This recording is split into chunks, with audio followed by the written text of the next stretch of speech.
The real Tetze, אנגלית.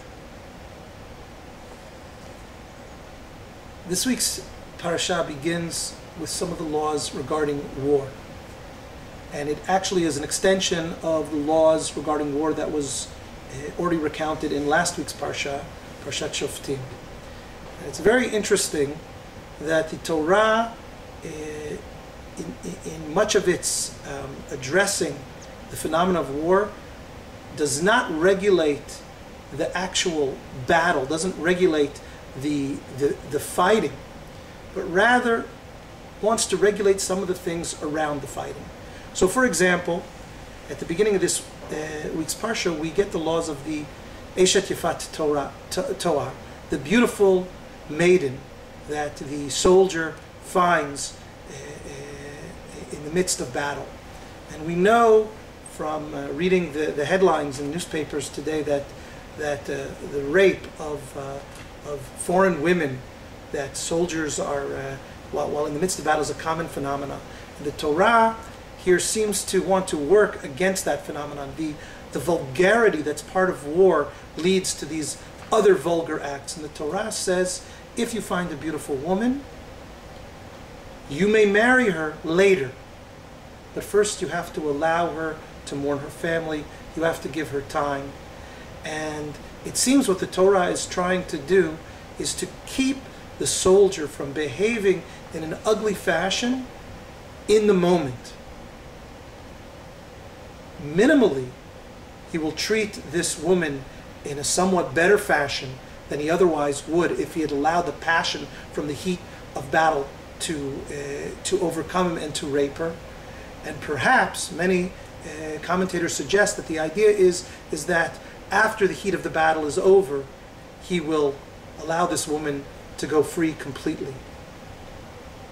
The other law that I want to focus on from the end of last week's Parsha is the law of Bal Tashchit. The Torah tells us that in the midst of the battle, it's forbidden to cut down fruit trees.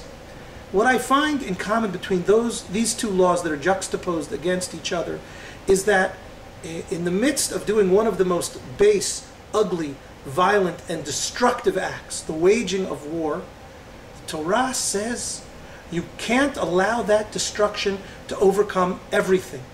The Torah clearly believes that there are times when war is justified and the violence of war is justified or minimally allowed by the halakha, sanctioned by the halakha.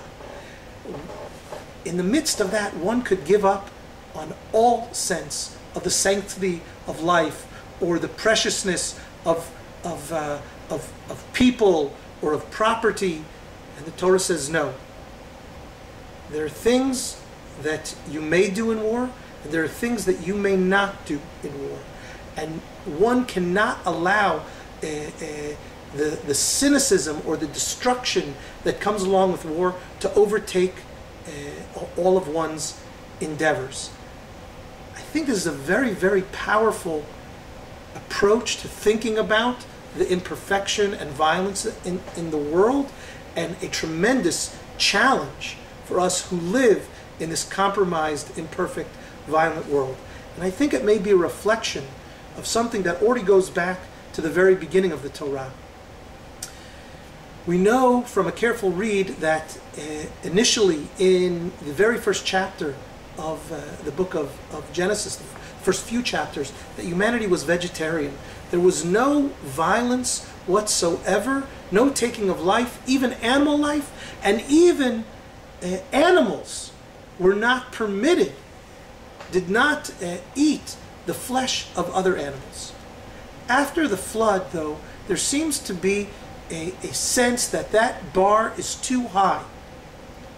God allows for the taking of life, for the consumption of meat, both for animals and for humans. And one could learn from that. One might have gone in the direction of saying, well, all bets are off. We're no longer living in this pristine, ideal world of the highest of ethics. And so now we might as well give up. No, after telling us that the taking of animal life is now permitted under certain circumstances, the Torah tells us that basar benafsho damo lo tochelu. You may not eat the blood of an animal because it is the very essence of the animal's life. It represents life, and it's an insensitivity that can't be countenanced, even in the compromised, violent world. We are called upon to strive in the midst of this compromised, violent world, a sensitivity that will find expression at the level that the circumstances that we live in allow. Shabbat Shalom.